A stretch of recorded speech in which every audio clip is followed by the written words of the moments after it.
Hello, Serendipitous here with another fighting board game sort of showcase. This is called Iconoclash.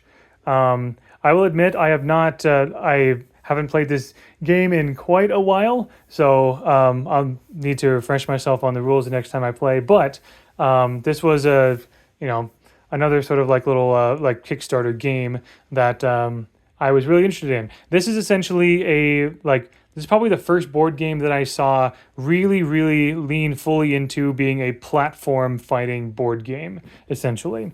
So, just like with Unmatched and Soccer Arms, we have the character selection screen, and I think they actually did try to design the boxes so it would look like a character selection screen, and all the other components are in here. This combines several different boxes. These characters are mostly original characters with some crossover from a couple other board games that I happen to like as well.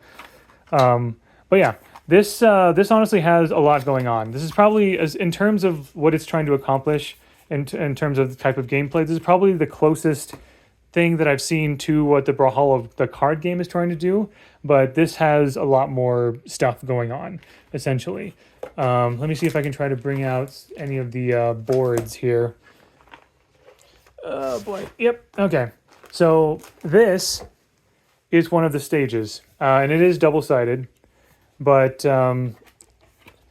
as you can see, it takes up a lot of space. So yeah, this is definitely a full like table kind of thing. But yeah, you can see it's kind of like a predetermined sort of space with various like grid markers and like places to place indicators to place for starting positions for characters and everything, soft platforms, hard platforms, and everything like that, right? And yeah, something different on the back as well. I have a couple of these maps in here. Yeah, a general sort of like fantasy vibe, basically. But yeah, there are also item cards as well. There's a bunch of tokens that represent item boxes and other things as well that you just sort of place on the board. Also, some of these represent hazards or different effects that are like stage hazards, basically. I believe, if I'm not mistaken, these cards go over, yeah, so each turn you draw, you take the deck that corresponds with whatever map you're playing on, and each round you draw a new one of these and see what happens. So in this one, it says roll to determine the affected zone. So if you roll a 1 or 2, it's this row, 3 or 4 it's this row, 5 or 6 is this row. You can see the grid here for the whole map. Fighters that end their turn in the affected zone gain a particular kind of resource, right? So basically, you're sort of like determining, so if it's green, that means it's generally a good thing if you end up there, but red is various hazards, right? Again, rolling randomly to see which one will be affected. And you kind of do this every single turn. So each map has a different deck of cards that sort of simulates the stage hazards for that particular map, right? I think that's really cool. This game honestly does a very good job, does a very good job of trying to cover all of the classic platform fighting game staples. Especially thinking about games like Smash Brothers, right? You got items, you have stage hazards, you have various characters with their various mechanics and everything. But yeah, that's oh yeah, I should probably show what one of these characters look like. Let's see. I think I'll do this one.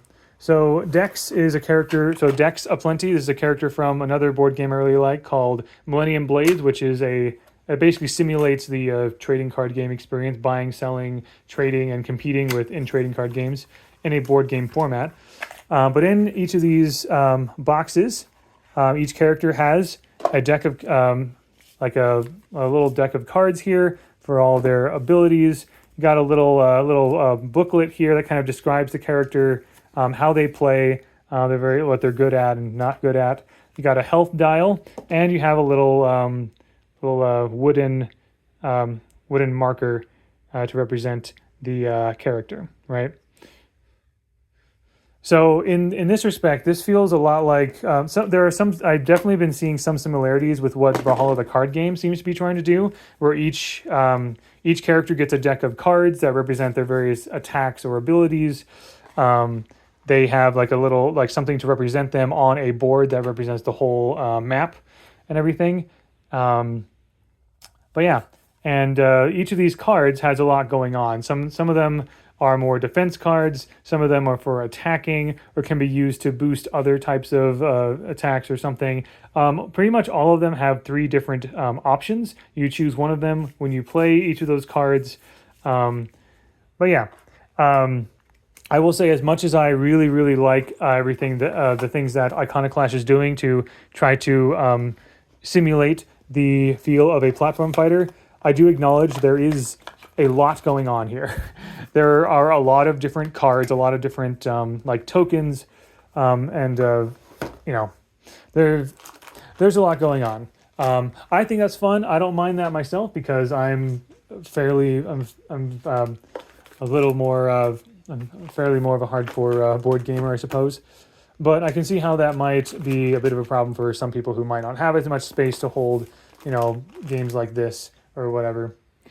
But yeah, this is so yeah. So I wanted to I supported this game on Kickstarter a couple years ago because this was the first time I actually saw a platform fighting board game, and I wanted to support it and check it out. And I liked it a lot when I tried it on Tabletop Simulator back then.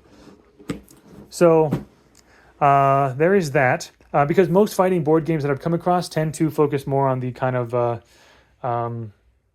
like the traditional fighting game format, right? Where you just have a single, like you're just going left or right. Essentially, you're not moving around on a stage. You're just going left and right. Kind of Street Fighter, Tekken, Soul Calibur, all of those things, right?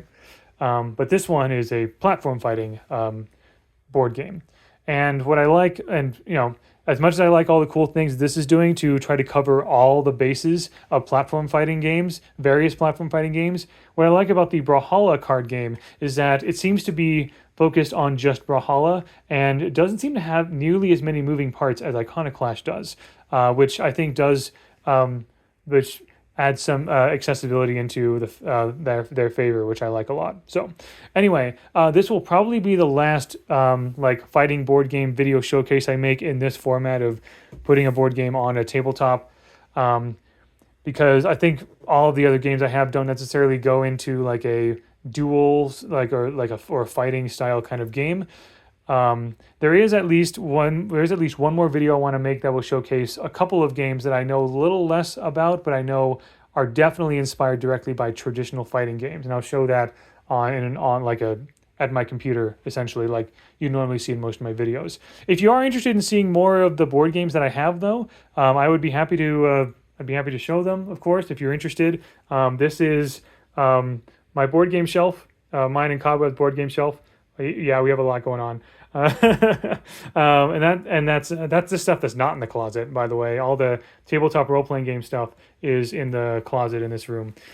So, and it's also not including all the trading card game stuff I have. Yeah, anyway. But yeah, but I mean, this is one of the main hobbies that Cobweb and I share together. So that's why we have so much stuff, because we just, there's lots of stuff that we find cool. So if you're interested in seeing more of that, let me know. I'd be happy to talk more about it. But otherwise, thank you very much for watching. Hope you enjoyed. And until next time, all the best.